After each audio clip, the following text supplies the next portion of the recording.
5000 œuvres dont 300 peintures, 1700 dessins et plus de 350 sculptures. Voilà quelques chiffres impressionnants qui donnent une idée de l'ampleur et de la variété des collections du musée Picasso à Paris.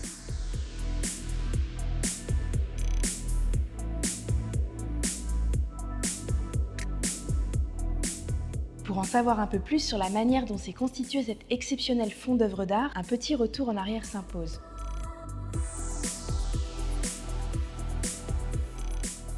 À la mort de Pablo Picasso, en 1973, ses héritiers décident d'utiliser un dispositif fiscal mis au point quelques années plus tôt par le ministre de la Culture André Malraux, la dation. Celui-ci avait d'ailleurs justement été créé en prévision de la succession Picasso et existe toujours aujourd'hui. Il permet aux héritiers de s'acquitter des droits de succession grâce à des œuvres d'art. Et pour l'État français, c'est l'occasion d'enrichir les collections publiques françaises, alors très pauvres en œuvres de Picasso. Près de 6 années sont nécessaires pour mettre en place cette dation historique. Pourquoi cela a-t-il pris autant de temps ? Tout d'abord parce qu'il faut faire l'inventaire de toutes les œuvres créées par Picasso. Ensuite, parce que les héritiers acceptent que l'État sélectionne les œuvres qui feront l'objet de la dation en prévision de la création d'un musée Picasso. L'équipe scientifique de la préfiguration du musée a donc pu constituer un ensemble représentatif des différentes périodes créatives de sa carrière et de toute la variété des techniques abordées par Picasso.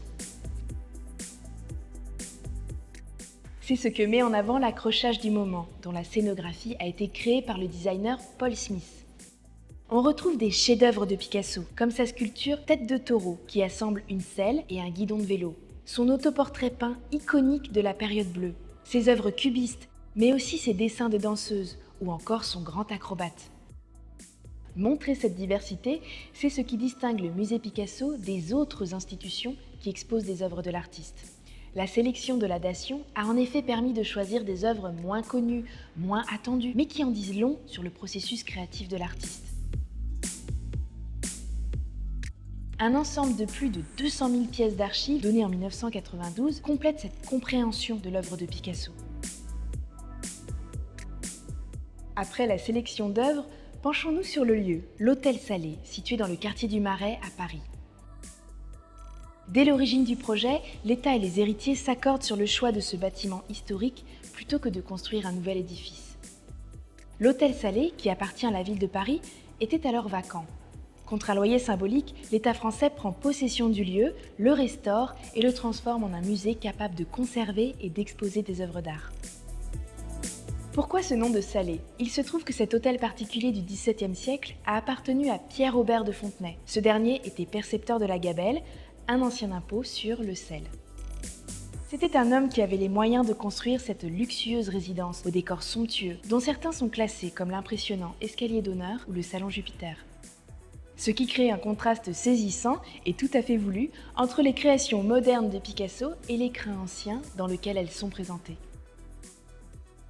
Le musée est inauguré en 1985, mais la collection n'a pas cessé de s'enrichir depuis. Il y a notamment eu 2 autres dations, une en 1990, après le décès de sa dernière épouse Jacqueline Picasso, et l'autre en 2022, où 9 œuvres rejoignent le musée grâce à la dation Maya Ruiz Picasso, fille de l'artiste et de Marie-Thérèse Walter.